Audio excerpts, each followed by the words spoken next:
мені қай жаққа кетіп бара жатыр дейсіз ғой, иә? Мен қысқы фотосессия жасауға дайындалып жатырмын.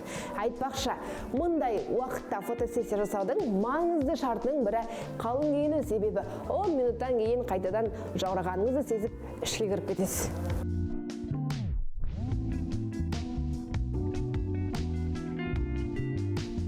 Қыстың күні әдемі фотоларда істеуге болады, жасауға болады. Оның өзінің плюстары да, минустары да бар.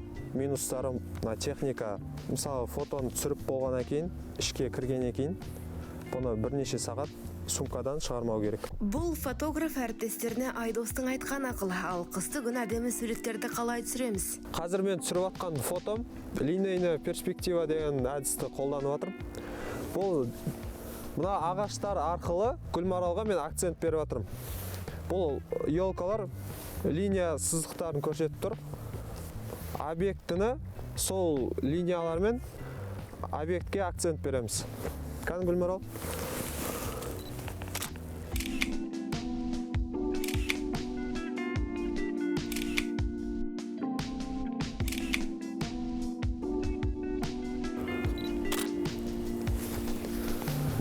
Және тағы айтып кететін жағдай, бұл тек қана на уровне глаз емес, ракурсты ауыстырып отырған да маңызды.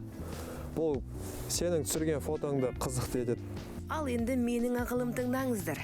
Қыстың бұлтты күнінде әдемі суреттер жасаймын десеңіз, үстіңізге жарқын түсті киімдер киіңіз.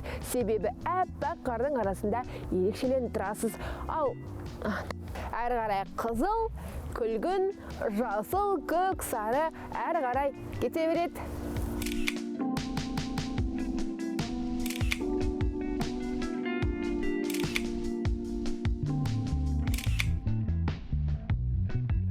Қысты күні жаныңыз бір жайлылықты қалайды, иә? Дәл осындай кезде фотосессия үшін киіміңіздің түсін осындай етіп өзгертуге болады.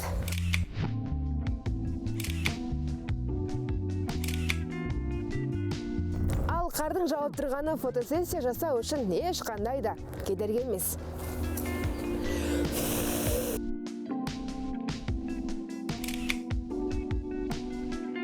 Қаламыздың жалпы аумағының 40% саябақтар, скверлер мен аллеялар. Сондықтан алматылықтар үшін ертегідегідей суреттер түсіруге мүмкіндік көп. Сонымен қатар қазір жаңа жылдың қарсаңында мегаполисімізде арнайы безендірілген орындар да аз емес.